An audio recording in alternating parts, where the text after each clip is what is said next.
Hi guys, I'm Mike. And I'm Stephen. And this is F1 Fanatics.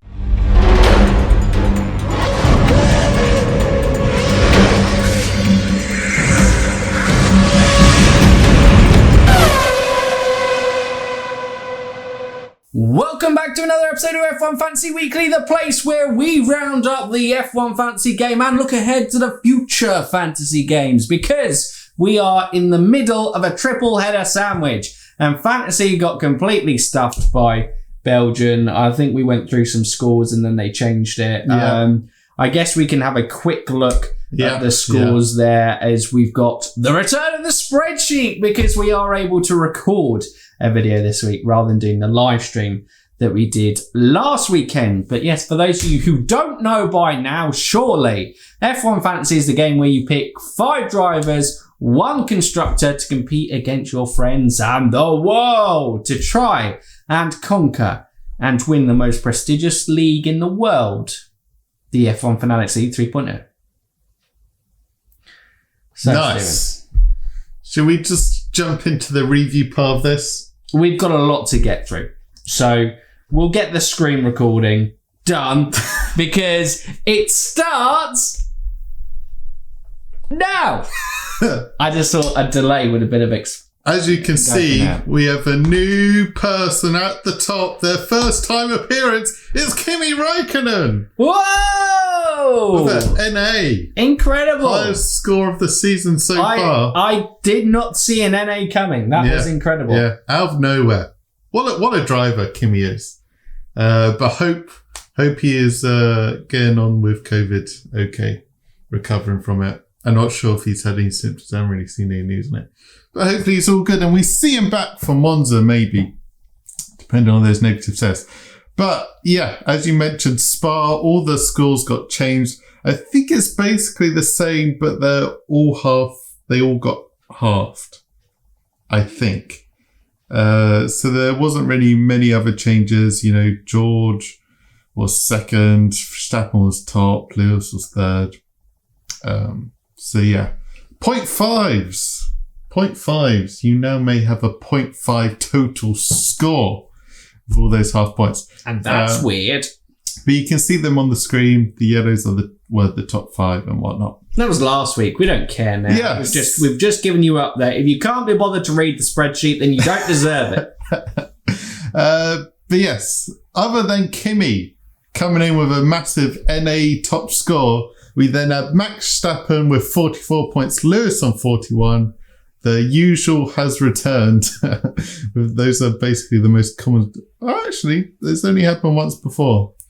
We had a 44 for you between them. And then Pierre Gasly, the best turbo pick of the weekend, with a strong 28 points.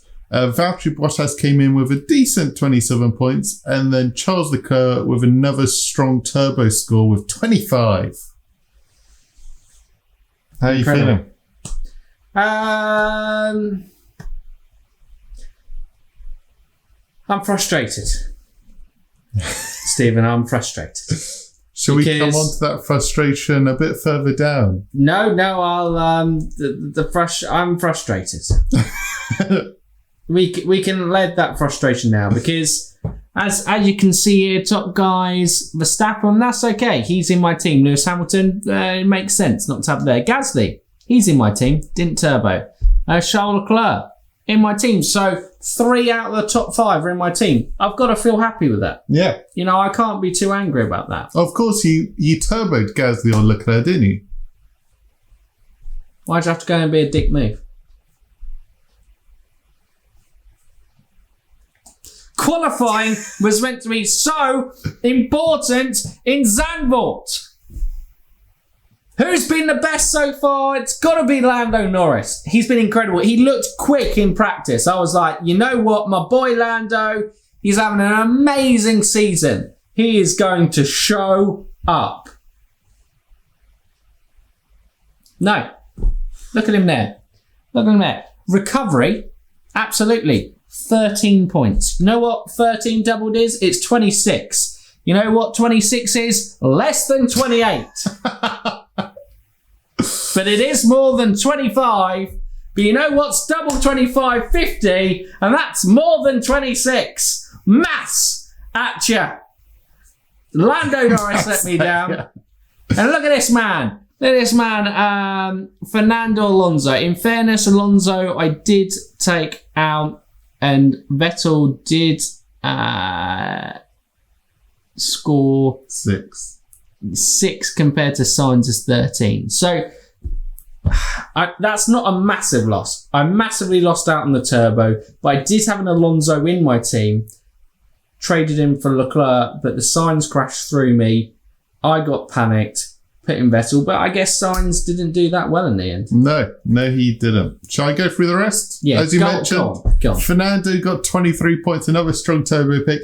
Checo Perez with a recovery to 16 points, but that's still very disappointing for his price. Nicholas Latifi with a big 14 points. Carlos Sainz and Lando Norris, 13-point club. You then had Esteban Ocon on 9 points, Lance Stroll on 8 points, and then we had the 6-point club with Stroll and Vettel. Oh, that's nice. Teammates sharing the same points. Oh, it was Mick Schumacher, wasn't it? Did Stroll get? Oh, no, Stroll okay, Stroll was 8. Yeah, that's less nice. Well, no, Sebastian and Mick are good friends, so that's nice. And then we had good save. Ricardo on 5 points. Kubica on his return got 4 points. More than Giovinazzi. More than Gio, because Gio lost big time with that great qualifying. He did a bit of a George, great qualifying, and then went backwards in the race. 3 points for him. George Russell, speaking of the man himself, got 0. And then Yuki got minus 13, and Mazepin got minus 14 of the 2 retirees from the race. Bam. And the teams. So we've got the Spa teams. Didn't mention that last week, but you can look at them yourselves. For Zandvoort, though, or how I've called it, orange. Mercedes got 58 points. Red Bull with a 55 points recovery from the Checo disaster. Ferrari 33 points. Alpine 27. AlphaTauri 25. And then you got the rest in McLaren 13. Williams 9. Aston Martin 9. And then Alfa Romeo and Haas on 2. The Ferrari gamble didn't pay off. 22 points difference. Yeah. Didn't pay off. Didn't pay off. I tried it. Didn't pay off. But you got to try these things when you're down in the league. Exactly. I lost places in the league this week. I think I must have done as well. It did not go well on that front. You can see it. You know, it looks good here. Looks good here. Here. That doesn't look good, but that's not too bad. Meh. But as Vettel technically was one of my cheapest drivers, although Lando Norris is my cheapest driver, having a Vettel 6 over George Russell 0, and well, Gasly is your cheap pick in there. Yeah, I mean, yeah. If I got Alonso in there as well, then it does probably bridge the gap. Yeah, exactly. Yeah, and you turbo one of the right guys. Yeah. You definitely bridge the gap. Exactly. Yeah, but it didn't do that, so it didn't work out. But we will move into, not to dwell on my team so much, 162. I'll be interested to see. I didn't think it was a huge scoring week. I saw a couple of mega drivers played, so they might have kind of overtaken on this front. But 181st, 538 in the league. Fantastic. It shows just how prestigious this league is going to. The biggest league in the world. Ignore those other leagues. Yeah, but we move into the top 5, and Yanis Team 1, I believe this is a new entry for us. 163 points. Am I meant to read this out? No, I can't. You're waving at the screen. I was going, over to you. Double Alpine with Fernando and Ocon. You had the double Red Bull with Max and Red Bull. And then Vettel and Turbo Lando. Feel the pain. For the pain. I turboed Sainz, so I am on that 26 turbo score as well. I had a bit of a no save gate this week. But yes, nice. Welcome to the top 5 if it is your first appearance. Well, maybe we didn't, because we didn't have this after Spa, so that might have been where it came in. Jad, Team 1, maintains his Spurs in 170 points this weekend. Verstappen, Perez, Red Bull, the triple Red Bull threat, and it didn't actually work out too bad, although Leclerc or Gasly would have been better than a Sergio Perez there. Alonso obviously worked out all right. The Turbo Norrises, so that is the only positive, because I think a lot of people would have turboed Lando Norris, so I don't think it would have affected too much, but it was a chance losing out gambling-wise on that one. And Mick Schumacher, a fairly solid 6 points, again being quite a good points returner for his price. Coming in at number 3. And you need to show me the team. All right, yeah. Good point. Good point. But Charles Leclerc, Max Verstappen, Turbo Norris, Gasly, Ocon, and Red Bull. Bam, strong Leclerc pick, and then another Turbo Lando. Oliver C. Now, is that Ollie Caldwell? Probably, yeah. Yeah, I reckon so, because even drivers are probably big time into it. Yeah. On the league. So you remember, Fernando messaged us and was like, struggling with my fantasy. Yeah, no, absolutely. Yeah, no, Fernando Alonso always is messaging. It's like, concentrate on your racing, Fernando. Leave us alone. We don't want to talk to you. Oh, that guy. Yeah, that guy. Unbelievable, but pretty solid team. Very solid. I just think the budget probably cost them. They would have wanted to upgrade Ocon a little bit. But though Ocon, I can understand, because like we thought, Zandvoort was going to be a qualifying stronghold, and it essentially did pay off that way. Bottas, Hamilton and Verstappen. Then you had Gasly, Leclerc, but I suppose the odd ones out were Lando Norris, Checo and Fernando Alonso. Yeah. Absolutely. There's the team. It's done all right. We've dwelled a lot on P3 in the league, because we move on to Vikran, 99 balloons. And they're red. And he went bold. He went a Verstappen, Bottas and Red Bull team. It looks strong. It still outscored. Gasly's there. Big fat zero for Russell.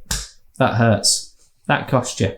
We did say Russell was a feasible option because of that qualifying dependency, but just didn't work out. Crashing qualifying would do something to that. Yeah. Still out-qualified his teammate. It's just the race he went backwards. Yeah. I think it was always going to be a struggle for Williams, because they do not have a quick... like I said, I think the good comparison is them Haas a year or two ago, where they had a car that could qualify, get into like Q2s and Q3s, but just had absolutely zero pace in the race. Yeah. And I think that's pretty much where Williams are at the moment. And Lando Norris Turbo on there. But had been top of the league, but lost his top spot by 2 points to Luca G. Magnifica Scalata. Mega driver. With the mega, the triple Red Bull, Mega, Checo, Turbo, Red Bull as the construction, and then Fernando, Norris, and Schumacher as the support acts. Bam. Wasn't the highest score, but it got you to the top. Luke, I appreciate you, obviously. Magnifico. Yeah, I appreciate that. I can't help but just appreciate that, because he's not going to stay there with that Mega Driver. It's not a big capitalised weekend, but it is a strong weekend for Max as a Mega Driver. Yeah. A decent non-sprint race, non-streak weekend. Absolutely. Got the highest score he could have, basically.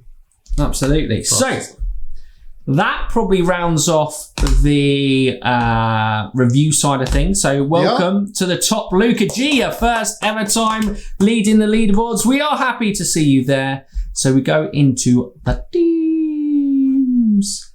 Right. Here we go. Looking ahead to Monza. This weekend. I had a little look, and there is one man on a streak. Well, okay, there's two things to talk about. First, let's get streaks out of the way because it's nice and easy. It's Esteban Ocon. I believe it is a quali streak. You may need to fact check me here. Can I get a fact check? Fact checked coming in. Fact checked coming in.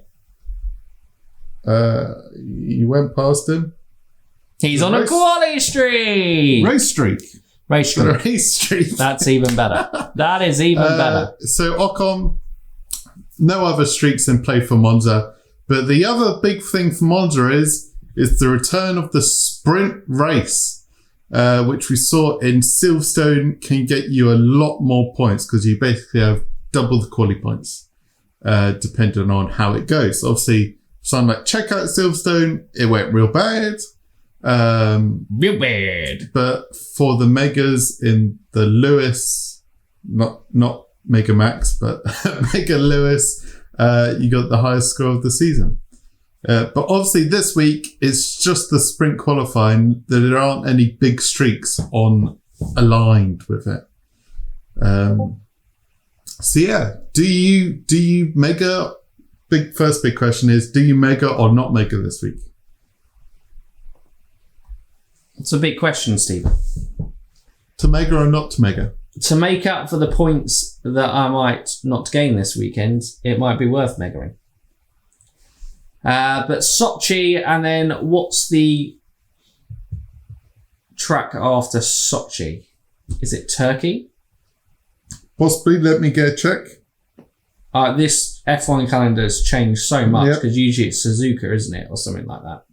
Obviously, we sadly lost Suzuka. As Stephen clicks onto the news app, George Russell is with Mercedes. How exciting that is. I mean, it's the worst kept secret in the world, but very excited to see George there. Turkey. So yeah, we have Turkey, US, Mexico, and then Brazil, I think, is the final sprint qualifying, which doesn't align with the streaks unless, say, a Lewis or Max DNFs. I'll be honest with you.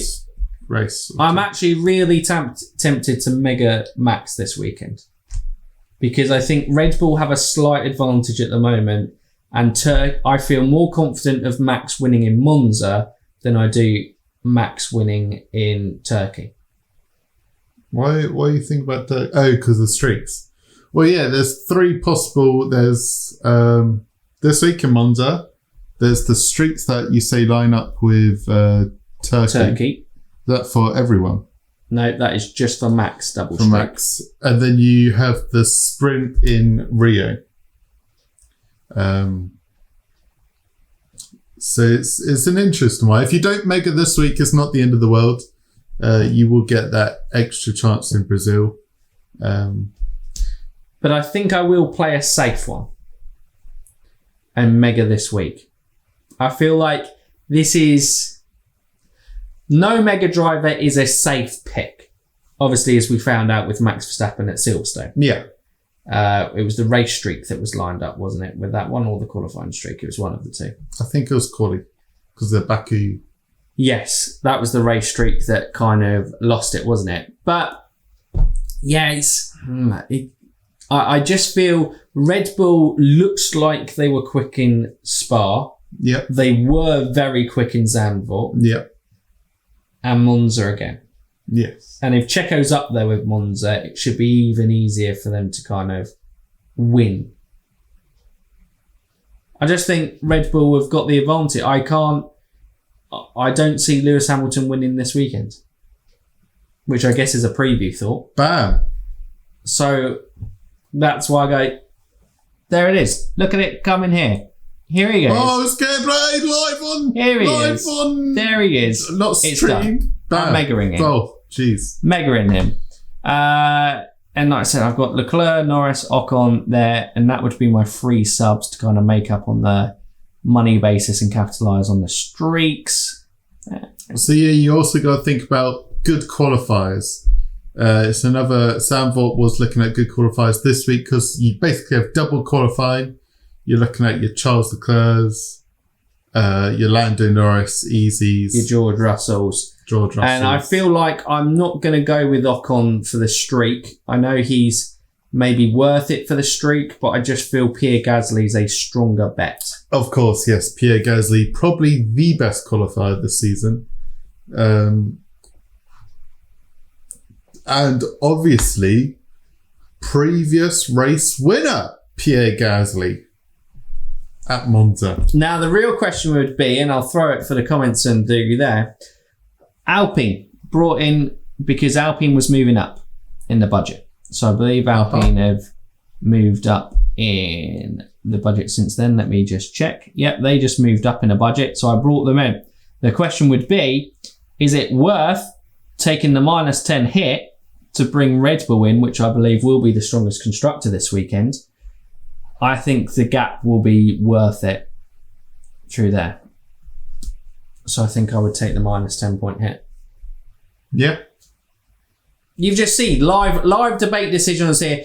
As you see, sorry, I've got obviously 8.7 million in budget. So I've got a lot of budget to play around with and go on that basis and can play around with kind of minus points at this stage. But risks come into play. And I do think actually manoeuvring to get the streaks, making money, going into this last part of the season, it is probably now worth it taking those -10 hits. Nothing more than a -10. Yeah. But just getting some team maneuverability, unless obviously you have a wild card in the bag and you can obviously go from there. But top picks of the weekend, Verstappen. Like we said, qualifiers, Leclerc, Norris, Gasly. Yep. Go from there. Out of the kind of middle bracket, Fernando Alonso just looks the man in form. What's that? His 7th consecutive top 10 finish. Something crazy like that. Yep. Yeah, he is on a really strong run with Alpine and the cheap guys.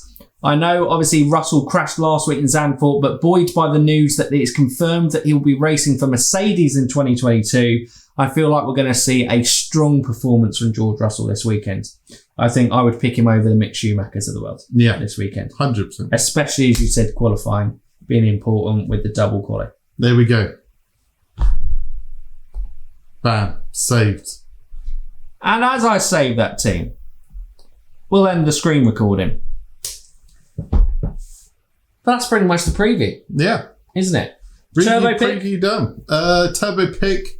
I'm back in Charles Leclerc. Okay. In Monza, obviously, is one of his great tracks. Yep. To be fair. Ferrari will want to do strong, and Ferrari, especially after last year, it was the double retirement, wasn't it? Yep. In Monza, one of their worst, if not the worst, performance at Monza in the team's history. I think they'll look to bounce back strong, especially with a car that obviously isn't top tier competing with Red Bull and Mercedes like they'd want, but it's a pretty good car this year. Yeah, very good. So I think that's probably your Who's pick. your turbo pick? It's Leclerc or last year's race winner, Pierre Gasly. Not even going to put Lando in there? Lando obviously is always a candidate, but I don't know. The second half of the season, are we going to see what we've seen previously with Lando and he tails off a little bit, and the rise of the likes of a Gasly or Leclerc who have done traditionally stronger in that second half of the calendar? Maybe. So your pick is Pierre Gasly, back in the Italian teams to do well. Yeah, absolutely. There we go. And that's it for today's video, guys. Don't forget to let us know your thoughts in the comments below. What are the guys you're bringing into your team? Do you think the sprint qualifying, are you going to look to use your Mega Driver this weekend? Are you going to look to hold it back? Are you bringing in those qualifying streaks with Esteban Ocon? Are you back in the qualifiers? Or are you just still going for what you feel are traditional big scorers, the Sergio Perez's of the world? Lando obviously is a must in the team, but obviously the Carlos Sainz's, he's obviously still an option with Ferrari, but I do think it will be Charles Leclerc's or Gasly's weekend. Oh yeah. And if they're new around here or haven't done so already, what can they do, Steven? They can like, subscribe and ding that bell. Ding it! So for now, UF1 fans, keep racing!